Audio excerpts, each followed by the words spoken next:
இன்றைக்கு மாண்புமிகு முதலமைச்சர் அவர்கள் எல்லோருக்கும் எல்லாம் என்ற ஆட்சியை நடத்தி வருகிறார்கள். எல்லோரோட நலனை கருத்தில் கொண்டு நடத்தி வருகிறார்கள். இதற்கு முன்னாடி குறிப்பிட்டது போல தூய்மை பணியாளர்களுக்கு என்ற தனியாக ஒரு நல வாரியத்தை அமைத்து அவர்களுடன் அவர்களுக்கு தேவைகளை பூர்த்தி செய்யும் வகையில் இருக்கிறது. கடந்த அதிமுக ஆட்சியில 10 மண்டலங்களை பிரைவேடைஸ் பண்ணாங்க. அப்ப எங்க போச்சு? அப்ப ஏன் குரல் கொடுக்கல? அப்ப ஏன் இந்த அநீதியை தடுக்கல?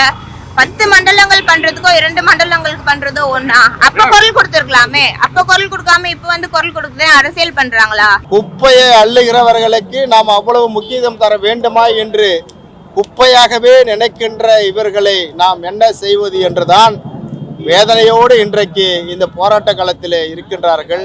கொரோனா காலகட்டத்தில் இவருடைய காலிலே விழுந்து கூட வணங்கிய அமைச்சர்கள் இவர்கள் இல்லை என்று சொன்னால் சென்னை மட்டுமல்ல தமிழ்நாடு நாற்றம் அடித்துவிடும் என்று சொன்ன இவர்களெல்லாம் இன்றைக்கு எங்கே போனார்கள்?